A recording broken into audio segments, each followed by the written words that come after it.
Lembaga Perlindungan Saksi dan Korban bersama jajaran Polrestabes Semarang mendatangi lokasi ditemukannya jasad Paulus Iwan Budi Prasetyo, ASN Pemkot Semarang yang jadi saksi kasus dugaan korupsi hibah tanah pemerintah Kota Semarang.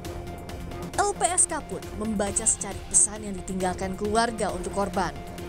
Kehadiran LPSK di TKP untuk mengumpulkan data menyusul pengajuan permohonan perlindungan 3 saksi pembunuhan itu. Soal penyelidikan, Kapolrestabes Semarang memastikan telah memeriksa puluhan saksi dan barang bukti. Rumah korban, kemudian mencoba menelusuri titik-titik CCTV, dan seterusnya.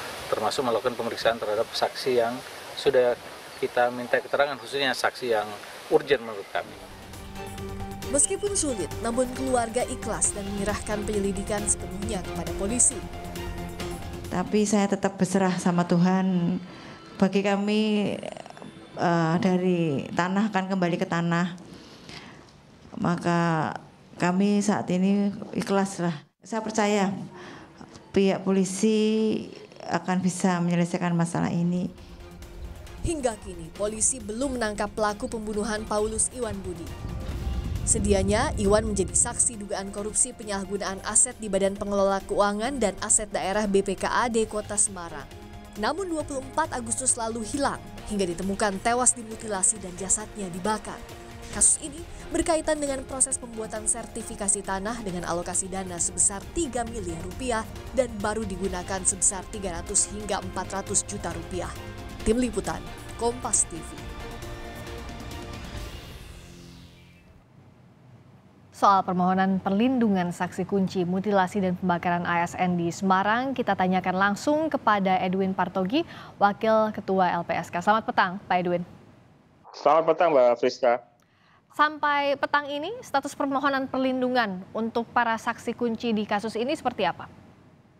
Ya, masih dalam proses pengolahan dan investigasi ya. Kami juga kemarin kan sudah menemui sejumlah pihak ya, yang juga sebagiannya sudah diperiksa oleh kepolisian.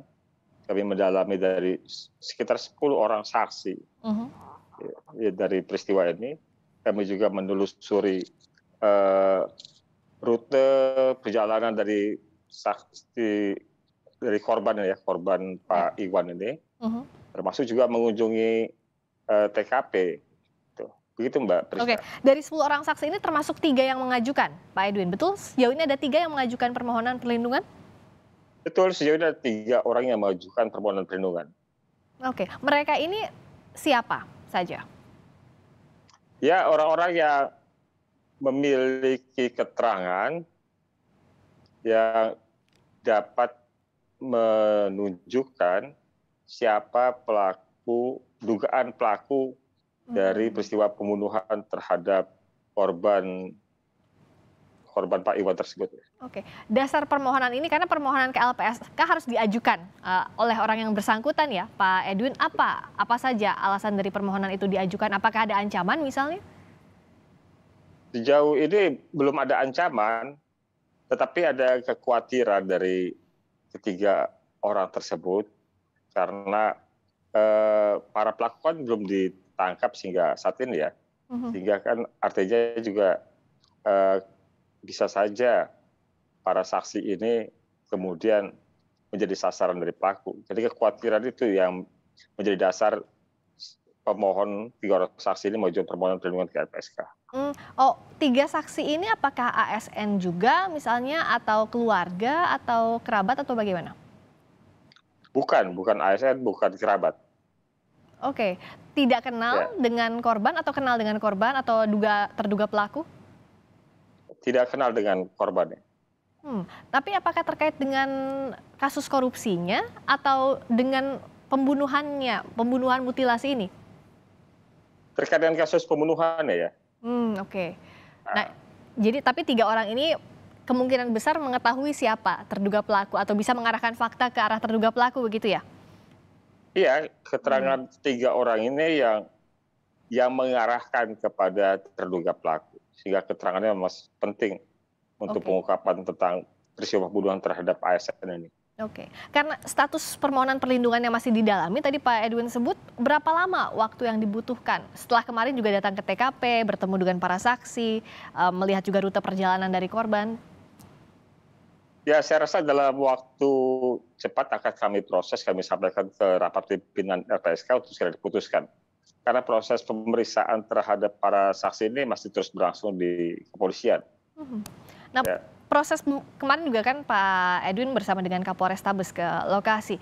Sebenarnya proses pembuktian yang berlangsung saat ini seperti apa? Apakah sudah mengerucut ke arah terduga pelaku? Karena sampai sekarang juga kan pelakunya belum diumumkan oleh polisi. Ya, saya rasa memang dari penelusuran dan juga penjelasan baik dari para saksi maupun dari pihak penyidik, memang rasanya kasus ini tergolong tidak mudah. Oke. Nah, jadi termasuk juga kalau tadi Mbak Priska dibuka di awal bahwa kasus terkait dengan korupsi. Yang beliau menjadi salah satu pihak yang dipanggil oleh pihak penyelidik, rasanya itu juga terlalu prematur untuk disimpulkan. Oh, oke. Jadi ini masih kabur ya, apa sebenarnya motifnya dan kenapa terjadi pembunuhan ini begitu? Ya, saya rasa publik sebaiknya bersabar dan sebaiknya tidak dibangun framing dulu bahwa peristiwa pembunuhan ini karena kasus korupsi itu. Ya. Oke. Karena hal itu juga kalau kemudian menjadi acuan dari penyidik, itu bisa membuat penyidikannya menjadi kurang proper. Oke, jadi saat ini yang didalami betul-betul soal mutilasi dan pembakaran terhadap jasad ASN di Semarang almarhum Paulus Budi, begitu ya? Iya, artinya sejauh motifnya belum bisa tergambarkan dari petunjuk yang ada, sebaiknya jangan berangkat dari motif. Jadi kita berangkat dari TKP, dari alat bukti, dari barang bukti, dari perjalanan di tanggal 24 ketika peristiwa dan tanggal 23 ketika almarhum pulang dari kantor. Baik, kita nantikan proses pembuktian yang berlangsung agar terang siapa pelakunya dan detail dari penyidikan kasus ini, termasuk juga status perlindungan terhadap para saksi. Edwin Partogi, Wakil Ketua LPSK. Terima kasih sudah bergabung di Kompas Petang. Terima kasih Mbak Priska.